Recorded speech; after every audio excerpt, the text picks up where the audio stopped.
FES futur moteur de fusée, il est important de noter que beaucoup de ces technologies sont encore en développement et que les chiffres de vitesse exacts peuvent varier considérablement en fonction des configurations spécifiques des missions et des véhicules.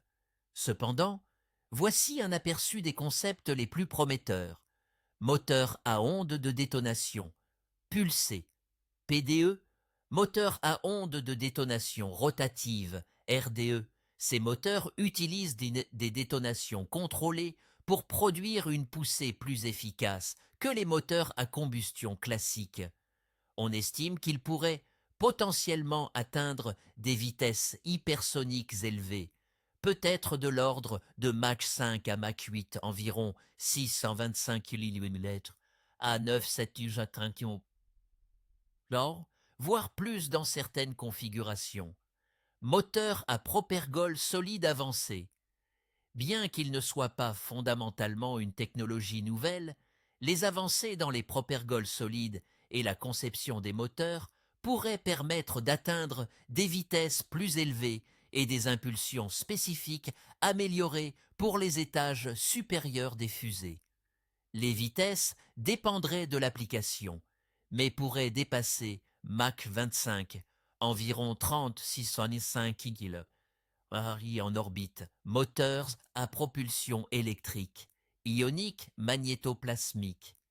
Ces moteurs utilisent des champs électriques ou magnétiques pour accélérer des ions ou du plasma.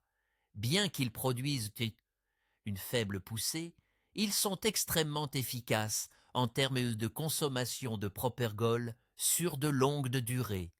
Ils sont plus adaptés aux voyages interplanétaires qu'au lancement depuis la Terre, mais pourraient permettre d'atteindre des vitesses très élevées sur de longues distances, potentiellement des dizaines de milliers de kilomètres par heure. Par exemple, certains concepts pourraient atteindre des vitesses relatives de l'ordre de 50 000 km à 200 000 km/h sur de longues missions spatiales. Moteur à fusion. La fusion nucléaire pourrait potentiellement révolutionner la propulsion spatiale en offrant une poussée élevée et une impulsion spécifique extrêmement élevée. Les concepts de moteurs à fusion sont encore très théoriques, mais ils pourraient permettre d'atteindre des fractions significatives de la vitesse de la lumière pour des voyages interstellaires de longue durée. Les vitesses exactes sont difficiles à estimer à ce stade, mais pourraient potentiellement atteindre des milliers, voire des dizaines de milliers de kilomètres par seconde. Moteur à antimatière. Propulser un vaisseau spatial en utilisant l'annihilation de matière et d'antimatière est le concept de propulsion le plus énergétique connu. La conversion de masse en énergie, selon la célèbre équation d'Einstein, E = mc2, est extrêmement efficace. Un moteur à antimatière théorique pourrait potentiellement atteindre des vitesses relativistes, c'est-à-dire une fraction significative de la vitesse de la lumière, environ 300 000 km/h, ou 1,08 milliard de km/s.